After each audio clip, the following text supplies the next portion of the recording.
ils disent qu'ils ne paient pas. Tout ce qu'ils peuvent faire, c'est de payer l'avion et le transport. Donc, on a discuté, nous leur avons dit, bon, on ne peut pas identifier.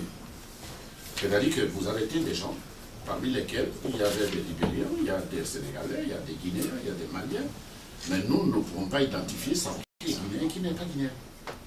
Et pour ça, il y a des gens spécialisés au ministère des Affaires étrangères et au ministère de la Sécurité qui peuvent vous aider à savoir qui est Guinéen et qui ne l'est pas. À un moment, ça marchait.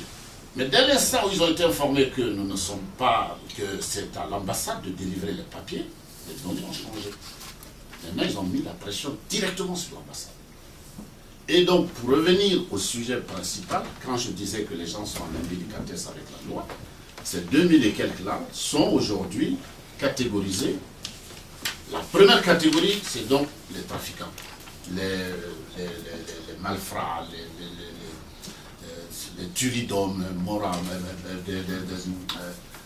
comment on appelle ça, les gens qui sont dans la falsification des cartes de crédit et consorts. La deuxième, donc, sont ceux qui sont dans le séjour irrégulier, illégal. Parce qu'aujourd'hui, vous n'êtes pas sans savoir, je le disais tout à l'heure à l'ambassadeur, il y a des entrées maintenant ici où nos compatriotes souvent tentent de venir ici aux États-Unis. S'ils ne passent pas par Cuba, ils traversent toute l'Amérique latine pour venir jusqu'en Amazonie. Ils tentent du côté du Brésil pour aller jusqu'au Mexique. Ils rentrent par le Texas. Il n'y a pas de jour qui passe, à vous, je vais le dire, sans que je ne reçoive dans mon courrier des notifications d'arrestation du Guinéen. Même demain, je vais en recevoir.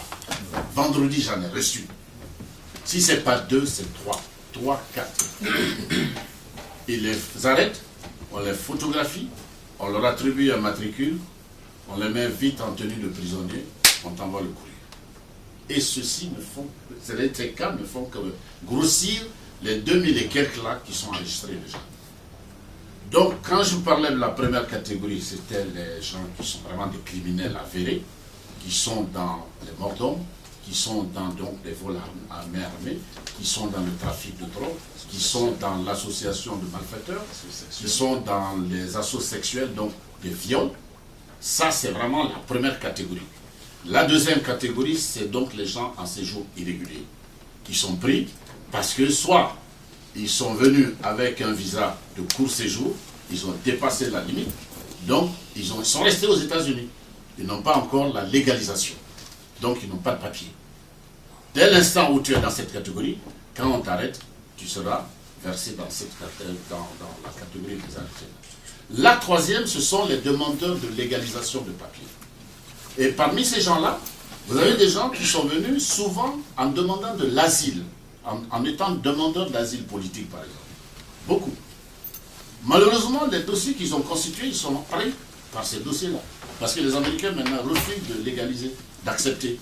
Et une fois que c'est refusé, tu es versé dans la catégorie des illégaux. Je ne sais pas si je me fais comprendre sur ce point-là. C'est-à-dire que X vient, mon conseiller Koïta, il vient, il est en séjour irrégulier, il est rentré aux États-Unis par un visa, par exemple, qui est en voie de validité, il constitue son dossier, il veut demander, par exemple, l'asile, il veut demander le papier pour rester. Les gens, à l'immigration illégale, ils essaient de regarder, maintenant, la tendance c'est quoi? Ce n'est pas d'accepter, mais c'est plutôt de dégager. Voilà le problème. C'est pourquoi faites attention maintenant en déposant vos dossiers. Parce que ces dossiers-là, vous serez rattrapés. Vous serez rattrapés. J'ai beaucoup de cas dans ce cadre-là. Beaucoup, malheureusement.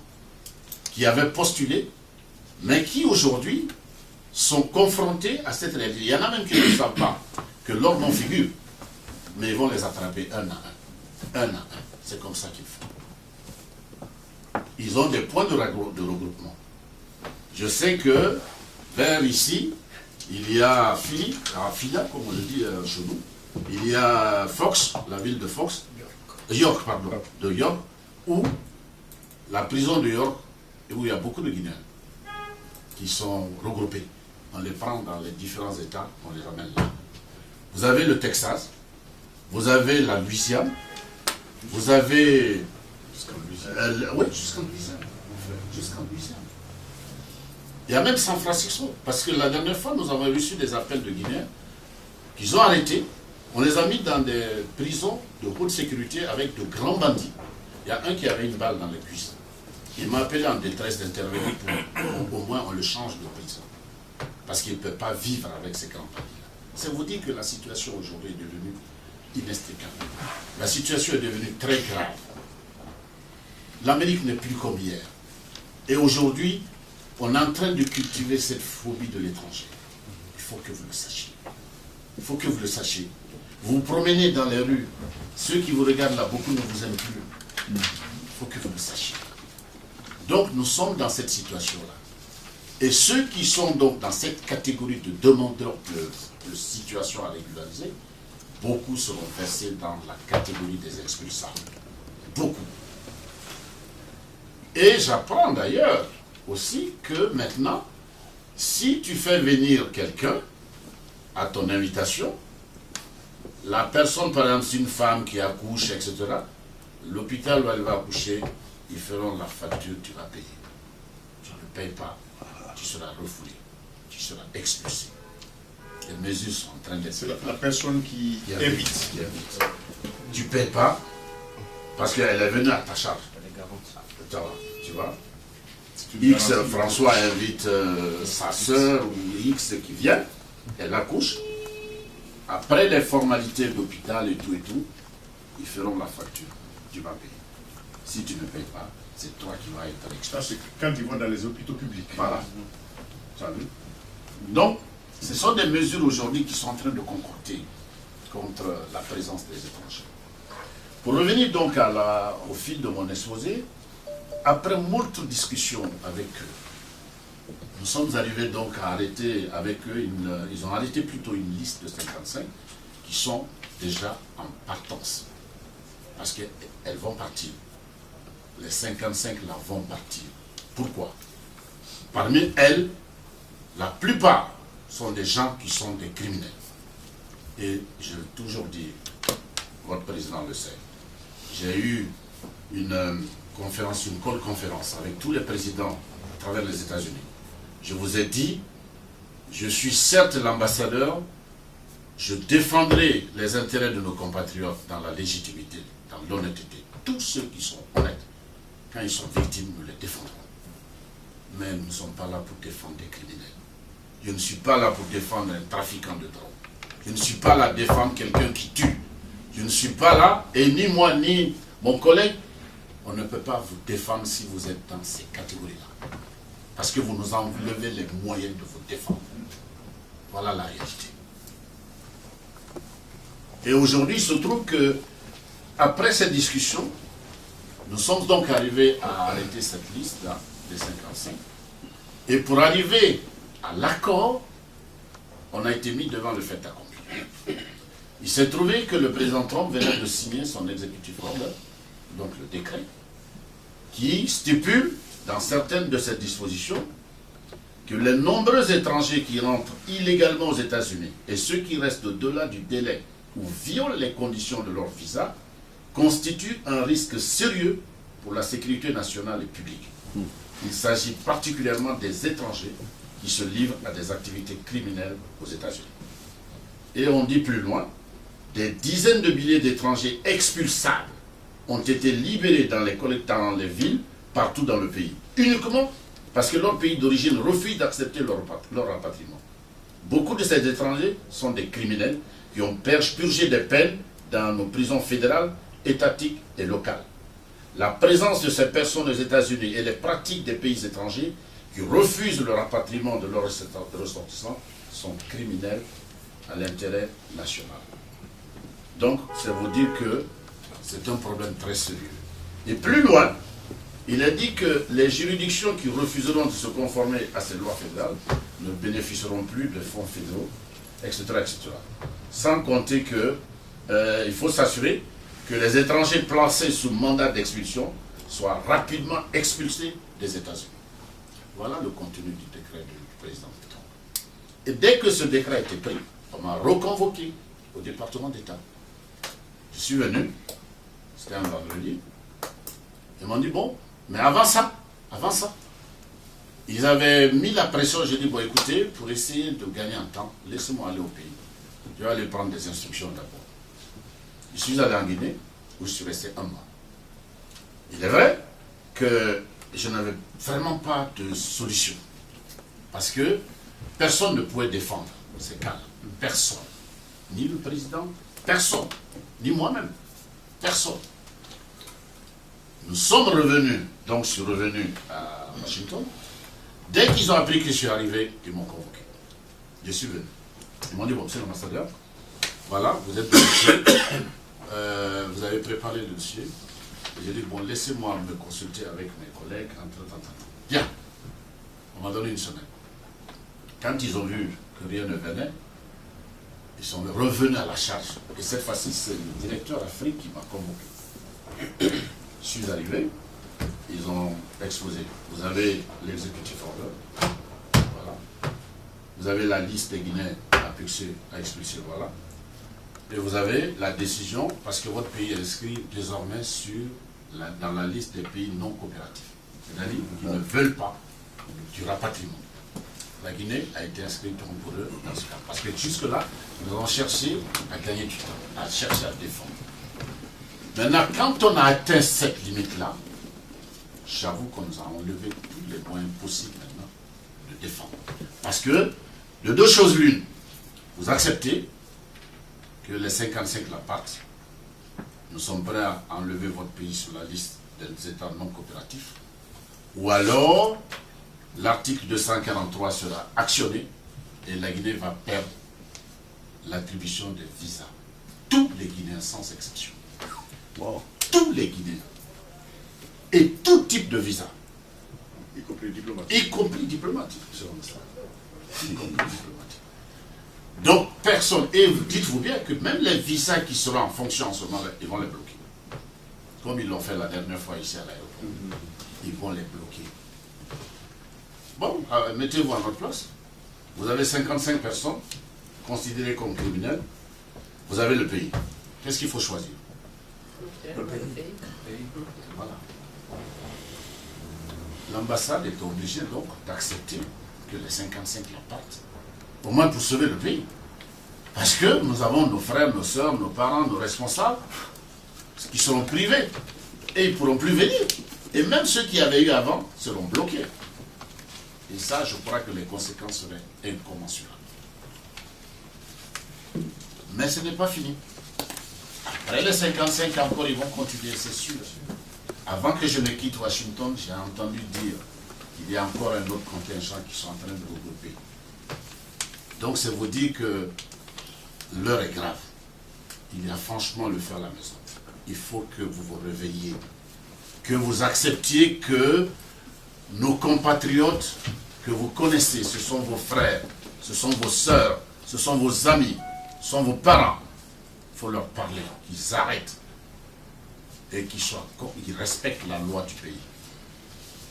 Qu'ils essaient de rentrer dans les rangs et faire en sorte que maintenant les choses se passent de la façon la plus merveilleuse possible et qu'on ait moins de citoyens à rapatrier. Parce qu'aujourd'hui, les 2000 et quelques personnes qui sont ciblées par la justice américaine, dites-vous bien qu'ils vont planifier leur départ. Ils vont le faire. Ils vont le faire. Et ça ne fait qu'augmenter si vous n'arrêtez pas l'hémorragie. Parce que j'avoue que quand on t'appelle souvent toi, ambassadeur, lui, moi, eux, on te met devant le fait accompli en te montrant, voilà ton citoyen, il a tué quelqu'un. Voilà ton citoyen, il a volé des cartes de crédit. Il les a falsifiées. Mais c'est honteux. C'est difficilement acceptable ça. Et quand tu dis, non, c'est ceci, mais écoutez, c'est votre compatriote. Ben, il n'est pas américain. Il faut qu'il quitte. Et ils font aller comme ça là. Que tu es green card, que même si tu es passeport, si tu as la double nationalité, ils vont te frapper. Ça va venir. Donc je vous alerte. Restez dans les rangs. Respectez. On est tous conscients du fait que notre devoir, c'est de vous protéger. C'est d'être à vos côtés. C'est de faire en sorte que vraiment, ceux qui sont en prison soient mieux traités aussi. Parce que nous avons le contact régulier avec Homeland Security. Dieu merci, nous avons un point focal qui nous permet vraiment de connaître immédiatement ce qui se passe. La dernière fois ici, il y a un Guinéen dont tu le disais, sa maman n'avait pas ses nouvelles. On a retrouvé quelques références. Homeland Security a recherché, on a localisé dans une prison ici à New York. Et la femme est venue voir son fils. Elle est venue nous retrouver après à Washington. Mais le problème aussi, j'oublie un aspect. Nos compatriotes qui sont arrêtés, qui sont dans les prisons, beaucoup de nos parents, parce qu'ils arrivent à communiquer, beaucoup de nos parents, ils n'ont de l'ambassade d'appel. Moi, je rentre de Conakry, il fallait voir chez vous. Ceux qui savent que leurs parents sont arrêtés, tous viennent à la maison. Je les comprends, c'est normal, parce qu'ils ne sont pas là-bas, ils ne sont pas ici. C'est nous qui sommes là, c'est à nous de leur donner des explications. Et quand ils parlent, c'est pour te dire, bon, vraiment, il faut sauver mon enfant. Mais quand il est dans les mailles de la justice, moi, je ne peux plus rien. Je ne peux que regarder les dossiers. S'il y a des cas vraiment défendables, on défend. La dernière fois, je l'ai dit, celui qui a giflé sa femme, je leur ai dit non. Ce n'est vraiment pas pour moi un motif de rapatrier quelqu'un. Ils ont arrêté un autre qui vendait dans son kiosque, je crois, des habits d'importation clandestine, contrefaçon. Ils ont dit il faut qu'il quitte. C'est un crime grave pour les États-Unis. Je reconnais, c'est un crime grave pour vous, mais chez nous, franchement parlant, c'est un motif mineur. On ne peut pas accepter ça. Donc il y a des cas comme ça. Ce qui fait que nous exigeons que tous les expulsables soient accompagnés de dossiers clairs. C'est-à-dire qu'il y ait le juge pénal, le juge de l'immigration, ou en tout cas qu'il y ait des dossiers qui prouvent que vraiment ce dossier mérite d'être expulsé. Si tel n'est pas le cas, nous proposons notre opinion. On va discuter, mais on finira toujours certainement avec des exceptions. Donc je vous demande la prudence. Je vous demande la bonne conduite et je vous demande aussi la retenue. Il y a beaucoup parmi vous, vous le savez, qui intègrent la pègre, qui font les transports de drogue entre États. La dernière fois, il y a un qu'on a abattu dans une station d'essence parce qu'il transportait de la drogue. Il venait de là, de Philadelphie. Il allait vers Michigan. Arrêtez. Arrêtez. Si vous ne le faites pas, nous ne pouvons pas vous protéger. Et notre devoir, honnêtement parlant en tant que diplomate, c'est de vous protéger. Nous savons tous comment chacun de nous est arrivé ici. Beaucoup ont fait des sacrifices ultimes, je le disais, pour être là. Ils ne sont pas venus pour s'amuser, ils sont venus pour travailler à la sueur de leur front. Beaucoup parmi eux sont à saluer, sont à féliciter, parce qu'ils travaillent honnêtement, parce qu'ils cherchent l'argent honnêtement, parce qu'ils sont conscients du fait pourquoi ils sont là. Ils le savent. L'argent qu'ils envoient au pays est propre. Mais tout comme parmi vous, il y en a aussi qui sont dans l'argent facile. N'ayons pas peur de le dire. Je l'ai dit la dernière fois à tous les présidents d'associations en conférence call. Ils ont posé toutes les questions au téléphone à travers les États-Unis. Je leur ai dit, écoutez, l'ambassade est là pour vous. C'est pourquoi nous avons dit qu'il faut engager aussi le fait de pouvoir reconnaître nos compatriotes. Parce qu'avec ce qui s'est passé dans la sous-région, vous avez vu les réfugiés, des milliers de réfugiés sierra-léonais, libériens, ivoiriens qui sont venus en Guinée. Beaucoup ont profité pour prendre des dossiers, des documents de voyage guinéens. Vous avez des listes qu'on t'envoie, tu as des noms à consonance libérienne. Tu as des noms à consonance léonaise ou gambienne, etc. Si tu n'es pas vigilant, eh bien, on va t'envoyer des gens qui ne sont pas forcément natifs de ton territoire. Ce qui fait que, mais c'est très difficile, hein, très, très difficile. Parce que dès que tu dis non, lui, il n'est pas guinéen. L'ambassadeur tout à l'heure m'a fait la remarque sur le nom. Je lui ai dit oui, nous avons fait la réserve, mais vous savez ce que nous avons répondu. Ils disent non, mais il a un document guinéen. Ou bien vous n'avez pas confiance en vos documents. Ça, c'est un autre aspect. Parce que dès que tu dis, c'était Emmanuel comment? Emmanuel quelque chose. Oui, Néouili Emmanuel. C'est pas un nom guinéen. Je leur ai dit, non, écoutez, ça c'est pas un guinéen, on ne peut pas. Non, ça c'est hors de question. Très bien, c'est vrai. Mais il a un document guinéen. Ou bien vos documents ne sont pas exacts. Donc ceux qui sont détenteurs de documents guinéens là, c'est de faux. Voilà la réalité du problème. Voilà la réalité auquel nous sommes confrontés. pour être un peu moins long, parce que je suis un bavard, je voudrais vraiment vous inviter, encore une fois, en compagnie de mon collègue, vous inviter à la sagesse, à nous aider dans le travail de protection. Vous êtes tous des ambassadeurs du Guinée. Nous ne sommes pas les seuls, hein, lui et moi, les diplomates. Parce que ce que vous ne savez pas, vous arrivez dans n'importe quel État américain, vous commettez un crime, on ne dira pas qu'il est sous Peul ou Maléké ou machin, hein. On dira c'est un Guinéen. Ça commence par ça d'abord. C'est un Guinéen. Reconnaissons-nous dans notre pays. La Guinée d'abord. Battons-nous pour ça. Et l'emblème là, vous avez le devoir de le défendre. Et vous devez le défendre en tant que Guinéen. Si vous ne le faites pas, vous aurez failli à votre devoir. Et si vous laissez vos frères et sœurs continuer dans les actes répréhensibles, des actes criminels, vous aurez failli aussi à votre devoir. Parce que c'est vous qui le faites venir. Il ne faut pas oublier. On le sait, entre nous ici, on est entre Guinéens. Nous le savons. Quand un vient, il appelle l'autre. Ainsi de suite. C'est comme ça. Mais quand cela se passe, faites en sorte alors que ceux qui viennent soient corrects. Comme vous l'avez dit certainement. J'ai commencé par ça. Je salue, ou nous saluons, la bravoure, l'exactitude, l'engagement et la volonté de pas mal parmi vous qui se battent pour le pays, pour leur famille, pour leurs enfants. Nous nous associons à vous pour défendre cet intérêt-là. Mais aidez-nous. Aidez-nous.